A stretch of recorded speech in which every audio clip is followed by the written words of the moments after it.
Hi there, it's Sasia, and today I've prepared for you some answers to the most difficult questions reported by students in May 2020. This current database of questions will be used until the end of summer, and in September it will be revised. But actually, topics are usually recycled in IELTS speaking for quite a long time.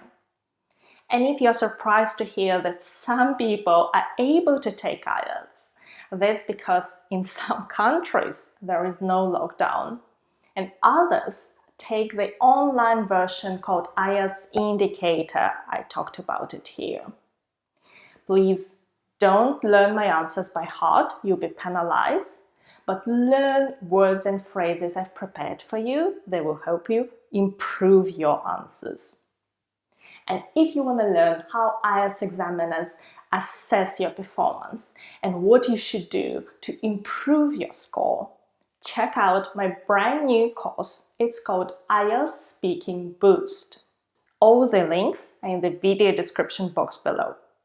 And now, let's get started. The first topic is maths. Even pronunciation is tricky. In British English, you have to say maths, th followed by s, which isn't easy. But in American English, you can simply say math. And you can choose either option, even though I'm practicing my British accent. The first question is, do you like maths? And I could say, actually, I do. I think I'm quite good with numbers. I even chose to study mathematics in high school, advanced mathematics, and later economics at university. Perhaps it runs in the family because my mom is an engineer and my granny used to teach physics at university. So some good phrases are to be good with numbers. That's a fixed expression, and you can say I'm reasonably good with numbers, I'm really good with numbers, or I'm afraid I'm not good with numbers. And to run in the family, that's something you say about an ability. So a certain ability runs in the family means many family members have it. For instance, we're all ambitious. It seems to run in the family. If you don't share my enthusiasm, you could say, I never had a flair for number crunching. That's why I dropped mathematics after secondary school and chose to study humanities instead. So, to have a flair for something means to have a natural ability to do something well. And you can say, I have a flair for writing. Or, I never had a flair for something. And to drop a subject means to choose not to study it further. And in some countries, you can choose which subjects you study at school. But in others, you can't. So you can say, I hated mathematics at school, but I couldn't drop it. A number cruncher is someone whose job involves work with a lot of numbers. And number crunching is activity. And you can say, I find number crunching so boring or quite exciting. Humanities include languages, literature, psychology, philosophy, as opposed to science, which includes physics, chemistry, biology, and so on.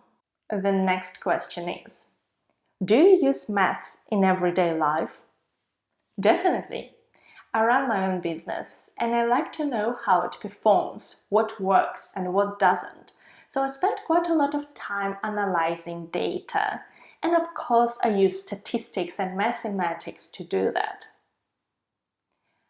That's a sufficient answer for part 1. You just need to give 2, maybe 3 sentences to each question. Some other questions are about numbers, such as, do you have a favorite number? I think the whole idea of favorite or lucky numbers is a bit silly. But if I was forced to say, I would choose number 7. Apparently, so would most people in this world, and I've read that number 7 was called the world's favorite number. Okay, if you're asked about favorite numbers, you can use the phrase a lucky number, my lucky number. It's quite common. And another expression is if I was forced to say. That's when you get a question and you have no idea what you would say, and you say, if I was forced to say, I would choose this. Like, what's your favorite color? I have no idea, but if I was forced to say, I would choose blue and something else. Okay, the next question is, are there any numbers that are considered unlucky in your country? It's definitely number 13. I think some hotels don't even have the 13th floor just to avoid possible problems with superstitious customers. By no means I would call it unlucky, because my mom was born on the 13th of July. That's true, and I actually quite like number 13. So I'm not superstitious. And if you believe in things like number 13, black cats and so on, you can say that you are superstitious. And it's true that in some countries, hotels don't have the 13th floor, or in a house, there will be no flat number 13. So that's another idea for your answers. The next topic is boredom. And it's very common in IELTS speaking, and you can get it in any of the 3 parts. For instance, in part 2, there were 2 separate topics. The first one was an event that you found boring. And the second one was a time when you felt bored. So I'm going to give you a bit more topic-specific vocabulary to help you improve your answers. The first question is, do you often feel bored? I wouldn't say so. I find both my work and life in general quite exciting, but when I studied at university, I sometimes felt that I would be bored to death. And that's the first expression. To be bored to death. It means you're extremely bored. You can also say, I'm bored out of my mind. The lecture was so dull, I was bored out of my mind. Next, what makes you feel bored? I suppose dull, monotonous tasks are the worst. At university, one professor simply read us books for 1 hour 20 minutes every week. I just spent every lecture watching the clock. To be watching the clock means you check how much time is left before something finishes. He spent the whole meeting watching the clock. If you're talking about something boring, you can say that something was dull. It means not interesting, not exciting. Or monotonous. It means it was just the same all the time. Another question is it okay to feel bored at work or at school, depending on whether you work or study? I'm afraid some degree of boredom is simply unavoidable. When you start a new job, it seems exciting, but then with time the novelty wears off and doing some things just gets boring. But when you feel constantly underwhelmed, it's a sign that something has to change. Okay, the novelty wears off. So you start doing something new and then you get used to it. The novelty wears off. Underwhelmed means you're not impressed, you're not excited. I was underwhelmed by his speech. And his speech was underwhelming. So I am underwhelmed, something is underwhelming. But this is an informal word, so don't use it in IELTS writing. The next topic is laughter. What makes you laugh? I love watching a good comedy. Those with Eddie Murphy are hilarious. I can't stop laughing. I can't stop laughing is a good expression. You can also say someone makes me laugh. My friend always makes me laugh. It's a good thing to say. The next question is, when did you laugh a lot? The other day, I watched my neighbor try to put his big dog into his cycling basket. And the dog wasn't keen on this idea at all. I nearly died laughing. So you can say, I nearly died laughing or I almost died laughing. It means something was extremely funny. I nearly died laughing when I saw this.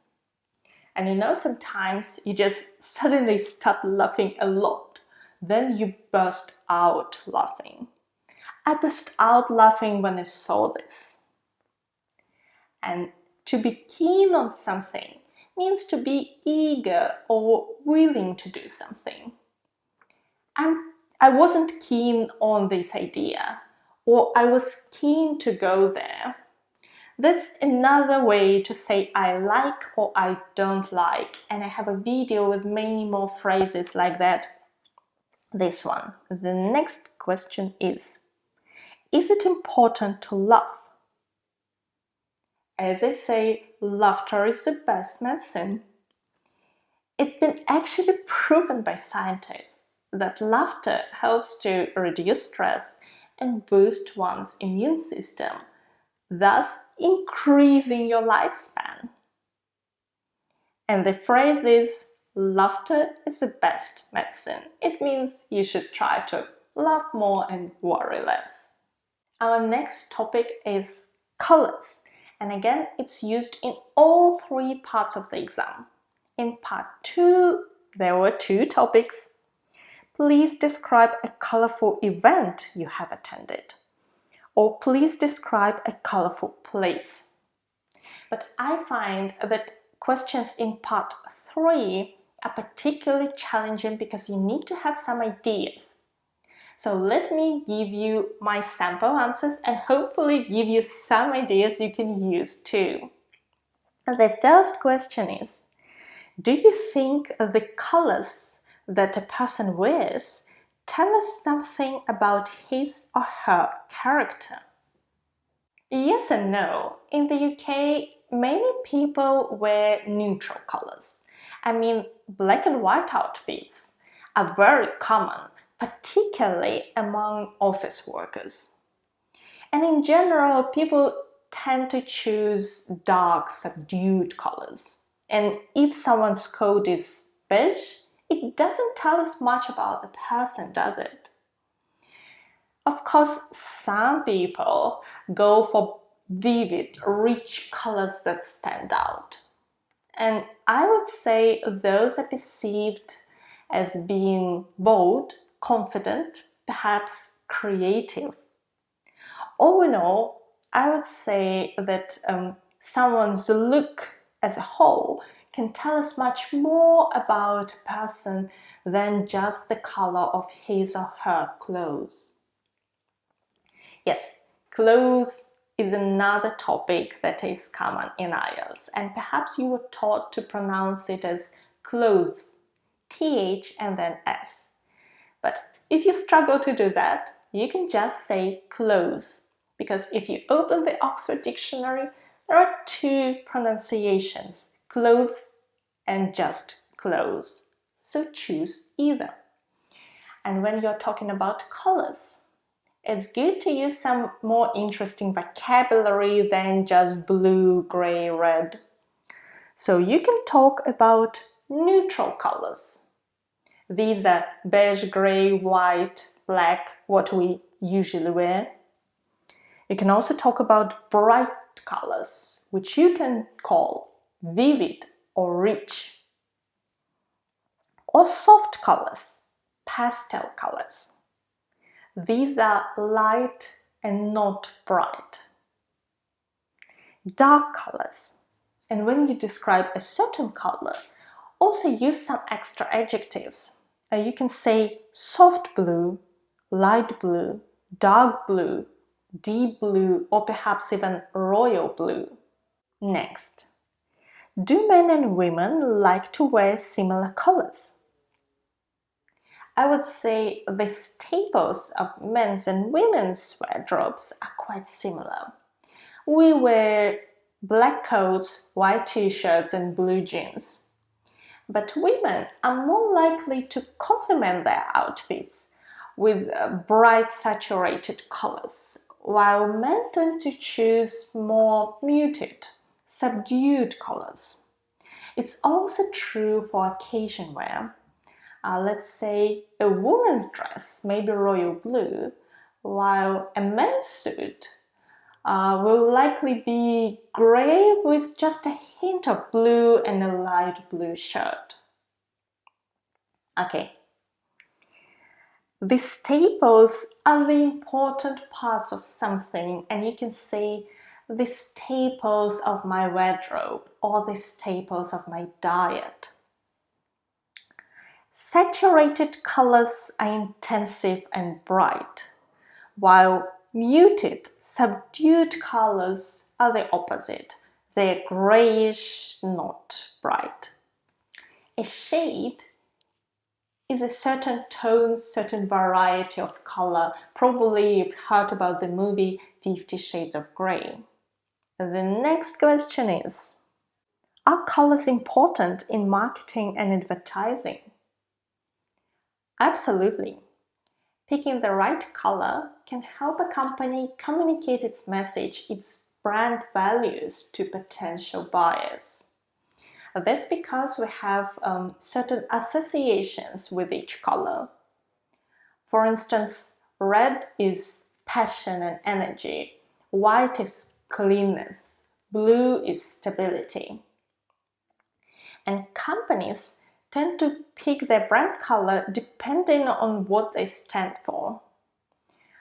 If we talk about blue, this color is popular among banks because it communicates stability and authority, the values that people expect from people who handle their money.